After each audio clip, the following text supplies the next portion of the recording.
আসসালামু আলাইকুম প্রিয় ইকোনমি লাভার বন্ধুরা, দীর্ঘ অসুস্থতার পর আপনাদের সাথে কথা বলতে পেরে আনন্দিত বোধ করছি। পরম করুণাময় আল্লাহর কাছে শুকরিয়া আদায় করছি।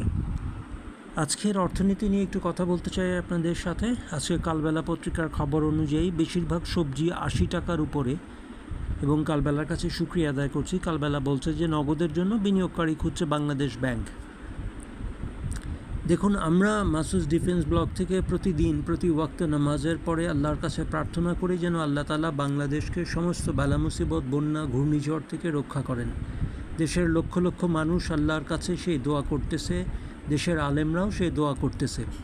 একটু চিন্তা করে দেখুন, আমাদের পার্শ্ববর্তী ভারতে অথবা পাকিস্তানে যে তীব্র এবং ভয়াবহ বন্যায় শত শত মানুষের মৃত্যু ঘটছে, আল্লাহর মেহেরবানিতে এই বছর বাংলাদেশে বন্যায় মৃত্যুর হার একেবারেই কম, অথবা ভয়াবহ বন্যার পরিমাণ একেবারেই কম।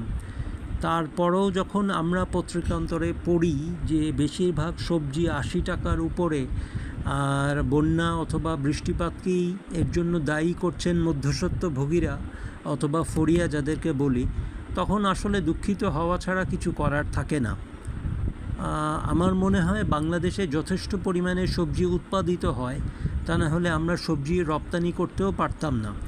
কাজেই আমার মনে হয় বাজার মনিটরিংয়ের ব্যাপারে মাননীয় সরকার প্রধান এ ব্যাপারে উদ্যোগ নেবেন। দৈনিক কালের কণ্ঠের কাছে শুকরিয়া আদায় করছি, বিদেশে ছাপা হবে ৬০০ কোটি টাকার পাঠ্য বই। আমাদের প্রশ্ন হচ্ছে, স্যার এটার কি আসলে দরকার ছিল?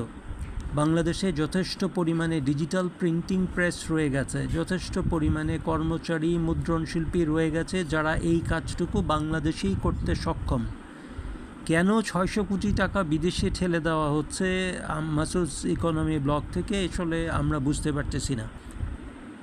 জুলাইয়ে কালের কণ্ঠের কাছে আরও শুকরিয়া আদায় করছি, জুলাইয়ে $৪৪৬ মিলিয়ন বিদেশি ঋণ শোধ করেছে সরকারের কাছে কৃতজ্ঞতা প্রকাশ করছি।